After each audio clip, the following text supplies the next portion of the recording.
I'm gonna get crap for this. I did not expect to love this phone as much as I do. And if you watch my previous videos before I got the new iPhones, you know I plan on using the iPhone Air as my main device. And if you notice, there hasn't been an iPhone Pro review on my channel for a month because I was really struggling with my choice this year because I planned to use the iPhone Air, but as soon as I held the iPhone 17 Pro in my hand, I knew there was something special about this phone that I just couldn't ignore. That starts with the change from titanium to this new unibody aluminum design. It was something I expected not to like that much. I mean, technically it is a downgrade. We're moving away from titanium, which is a stronger material, back to aluminum, which is softer and not as durable. But the way the aluminum design curves to meet the back of the phone, not feeling any gaps or separation between what used to be the harder titanium sides meeting with the glass back on the 16 Pro,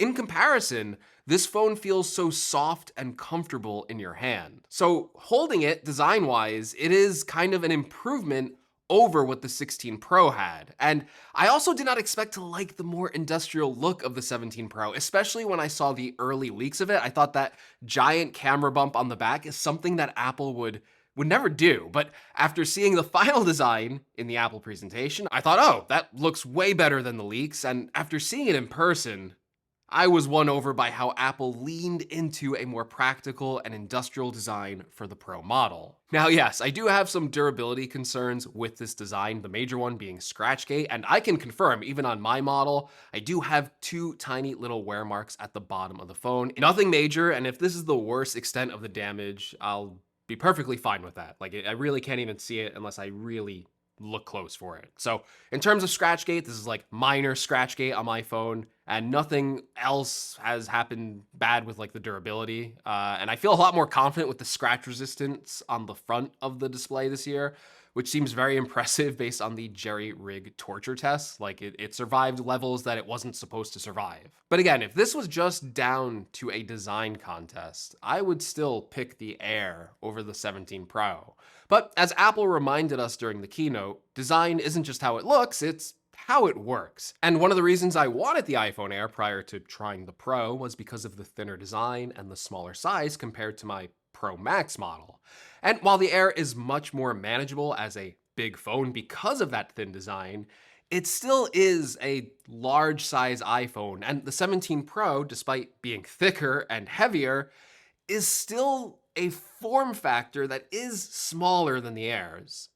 So the 17 Pro gave me that feeling that I wanted after years of using the Pro Max model. It felt smaller and more manageable in my hands, and I actually had a phone that I could use one-handed again, and a phone that I could easily slip in and out of my pants pocket without looking or feeling like I was hiding some sort of large brick. But hey, I could have picked the smaller Pro model any year that these were available, so what's so different about the 17 Pro? Well, in the past, picking the smaller Pro model meant some compromises. In previous years, that could be the camera hardware, from something as big as the actual sensor size being larger on the 12 Pro Max, or losing out on the new 5x zoom lens like you did when you picked the 15 Pro. And then there's the issue you have every year when choosing the smaller Pro model: the battery life. But finally, this is the year where picking up the smaller Pro doesn't feel like it's coming with those compromises, because Apple added a really big jump in the overall battery capacity to the smaller Pro.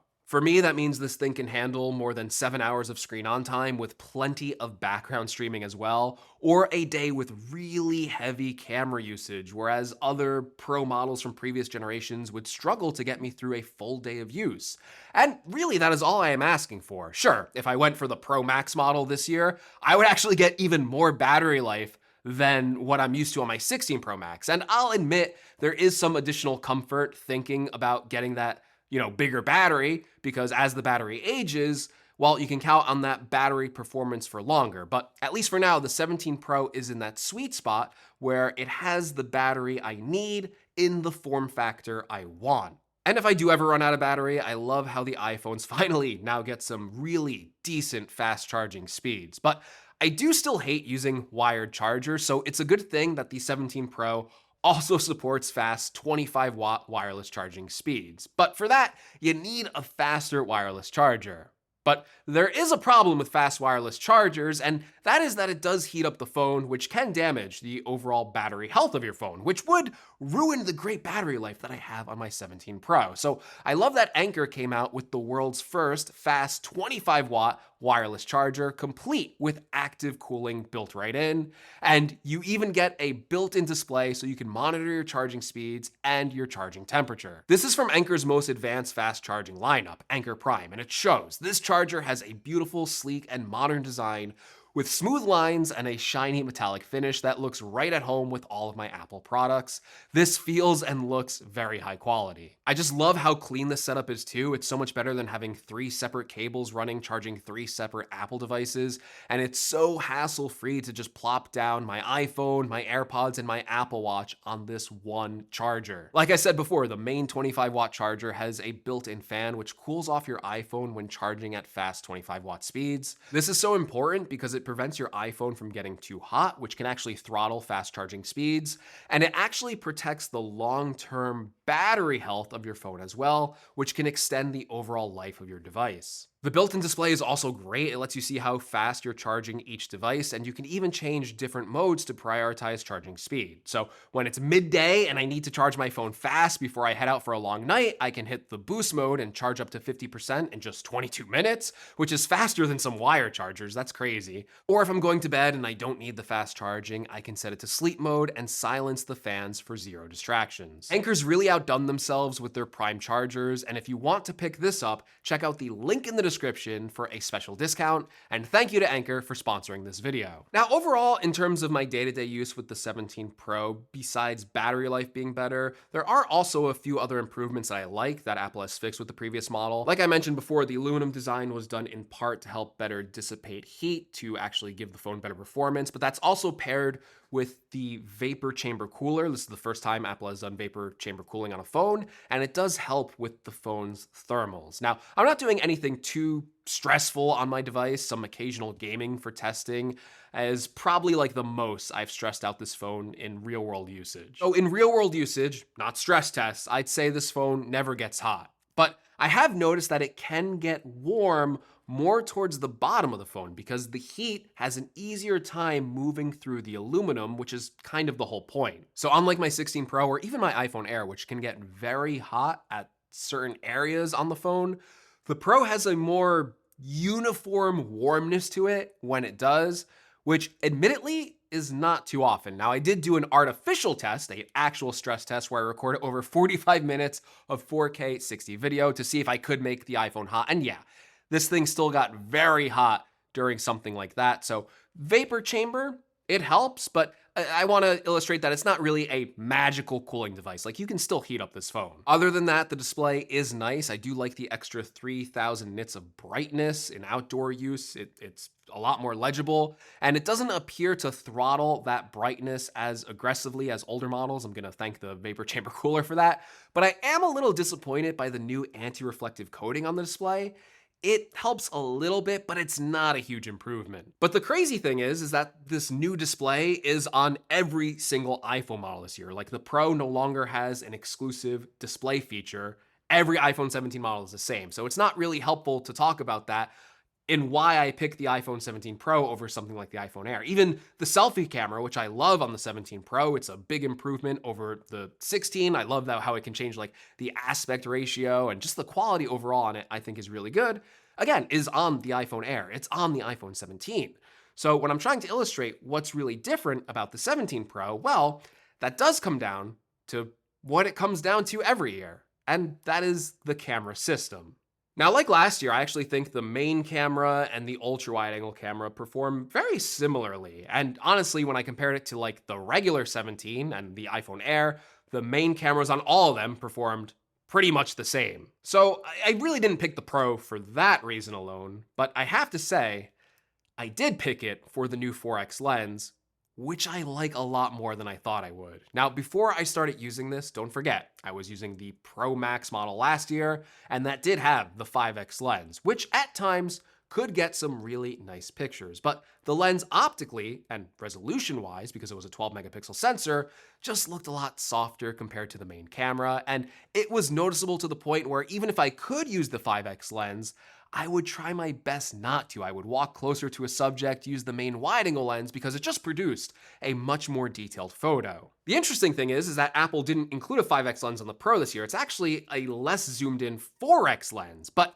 they did include a higher resolution 48 megapixel sensor. And the optical quality of that 4x lens, which I do believe is getting some sort of boost, combined with that 48 megapixel sensor, is just producing much more detailed shots than it did before. Especially if I'm utilizing the Pro Camera mode, I can get a full 48 megapixel 4x photo and get a lot of control editing that photo exactly how I want it to look. I can crop in and not lose out on a ton of detail. And it really is the first time where I'm using a zoom iPhone lens where I feel like it's pretty much, and I know it's not, but it's pretty much on par with the wide angle lens to the point where I don't have that internal thought process anymore where I would go, you know what? Let me get in a little closer and use the main wide angle lens now. I just look at what I want to take a photo of. If it's far away, I'll switch to the 4X. If it's not, I'll use the main wide angle lens. It kind of takes out that whole thought process I had before when taking photos on the iPhone. But then the best part is because you are using a 48 megapixel sensor, if you want it to zoom in even farther and get an 8X shot,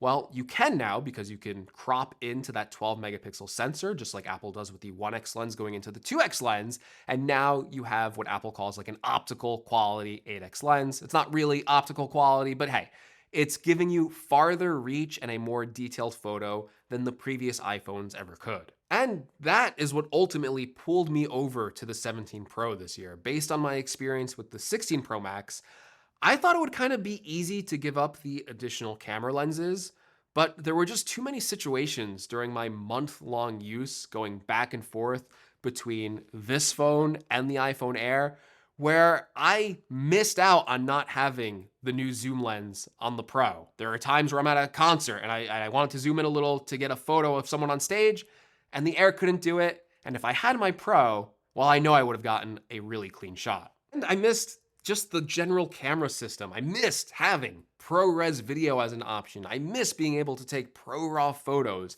I miss the faster USB-C speeds that the Pro has. And despite what some people might say about the 17 Pro feeling like it's missing something, it feels to me like this phone is missing nothing at this point. Even things I didn't really get into this video because they kind of overlap with the iPhone Air, like the A19 Pro chip.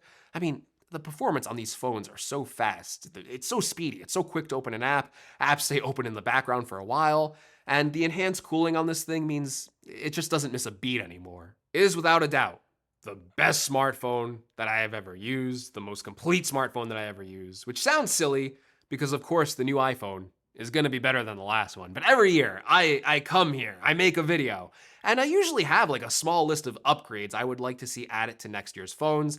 And I'm not saying there's nothing Apple can do to make this phone better, because there's always something you can add. And I'm sure I'll think of something eventually too as I use it more, but this is maybe one of the first times where I don't know what they can add to the iPhone 18 Pro, because this phone finally feels complete, especially on the smaller Pro model. I feel like there's zero compromises this year. I think the biggest testament to how good this update turned out to be is that the sales for these phones right now is very strong in a time where analysts before this phone came out were saying it would struggle because of lack of AI features. And I think it proves that if you make a cool looking phone that actually looks different and actually has real world upgrades, people will buy it. And the 17 Pro has won me over, even though I was not expecting to pick it this year as my main phone.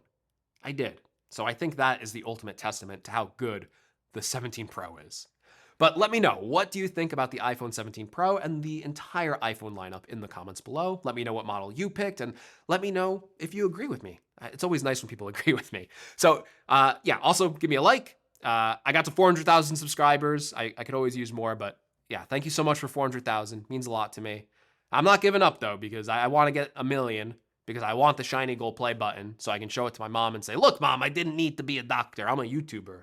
And YouTubers, they're not as important as doctors. They don't save lives or anything like that, but they can give some good tech advice, which may be just as important in a world full of bad tech advice.